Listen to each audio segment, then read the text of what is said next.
We are in California at a rehearsal space that we use before every tour and getting prepared for the big show. We're still getting ready for the first tour, which we start in South America and then we go to Europe. So we're trying out some of the new material. We played 3 off of the new album, which would be Waiting for the End, Iridescent, and The Catalyst.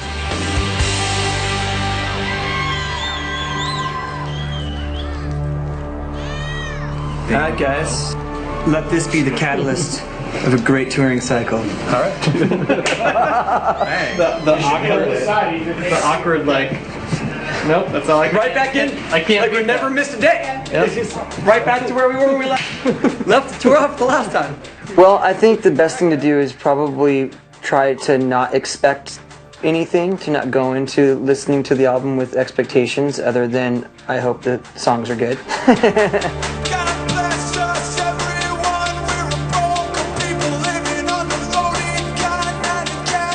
It's tough for me to tell people what to expect when it comes to this album because, you know, I think the music always speaks for itself, and part of me doesn't want to ruin any surprises. You know, I don't want to tell people it sounds like this or it sounds like that because it's filled with different concepts and lots of layers.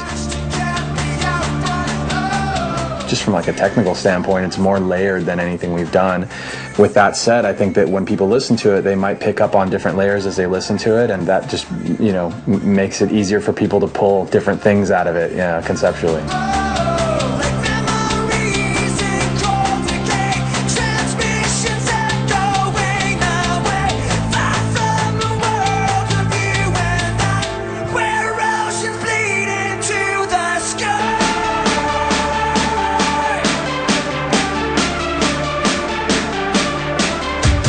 I think is the most mature album we've ever made. I think that it's the most challenging record we've made.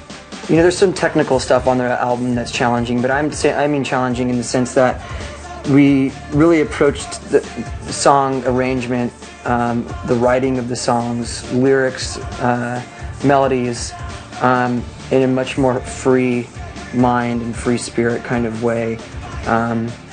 And we didn't get caught up in trying to construct songs that really fit, you know, what our formula, so to speak, is in terms of writing.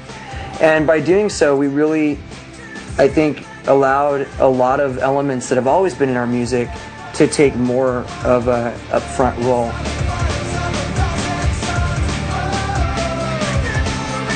A lot of the songs are very beat-driven. A lot of the electronics that may have been textural in the past are sitting up front, and the guitars and a lot of songs are very textural instead. So in a sense, it's very much a Linkin Park record in terms of style, but the way that the songs present themselves, I think, those things definitely give it a different sound.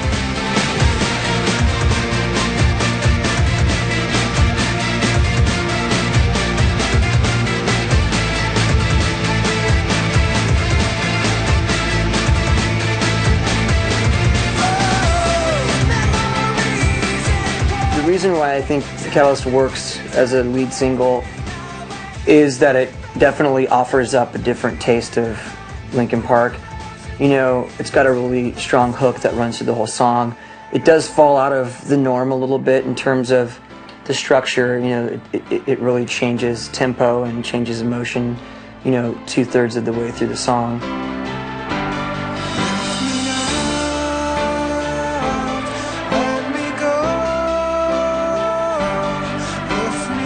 There's not really a chorus, really, you know. So it's not a good representation of the album as a whole. It's a good representation of where the band is at in terms of our taste and our style now.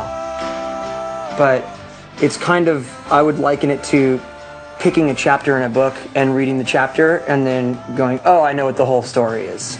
You can still pick songs out as individual tracks that you like and listen to them that way, but the album really is very intentionally made to be listened to as a whole from beginning to end.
Thank you. Much to our satisfaction and also surprise, even though each song has its own theme and its own, intended kind of underlying story that developed as we wrote the songs actually, when they're played all together, they really do tell a story. And that was kind of something that I think was a happy accident. When we found the magical order of putting these songs on the album, it turned out that there was a really human type of story, a real struggle being told. And it really feels like, we intentionally made this album as a concept and really had a premeditated idea.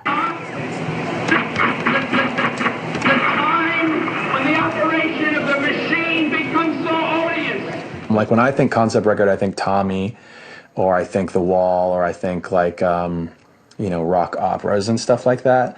And this isn't any of those things. It doesn't have a singular narrative with a conflict and resolution.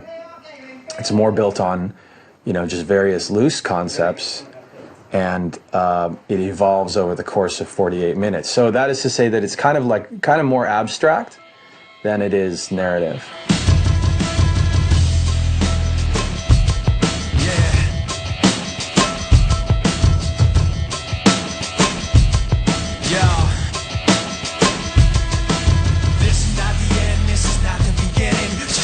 Like a riot rocking every revision, but you listen to the tone and the violent rhythm, and though the words sound steady, so empties within. 10 years ago, I was 24 years old, and I was full of, this really intense energy.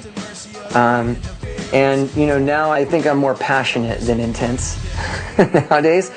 At least that's what Brad tells me. Wishing I had strength to stand. The things that we want to do as a band have changed. We intentionally want to change our style. It's just that we don't want to repeat something we've already done. Any kind of song you make, any decision you make as a band, there will be people that love it and people that don't. And I mean, for us, it's really important right now to just keep ourselves happy first and foremost. When we were doing Hybrid Theory, it was fresher to us. Like it felt really new, and we thought we were doing something different with the stuff we were working with. As time's gone on, that's no longer new. It's not new to us, it's not new to anybody else. Like it was a moment in time, and we really loved that moment in time, but to go back there at this point in our career, like just today, I don't mean now and forever, I just mean right now, just doesn't feel exciting. So we're just trying to push the envelope and do something that's fun for us.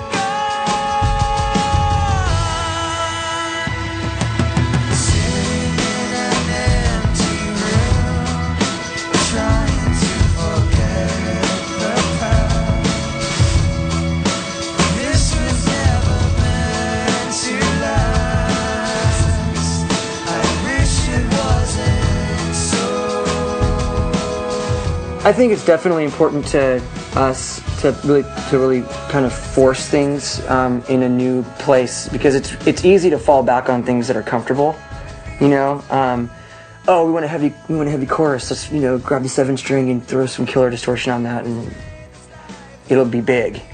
That's just like everybody goes to that thing. So how do we accomplish that big release, that big payoff, without falling back on those things that we're so used to falling back on?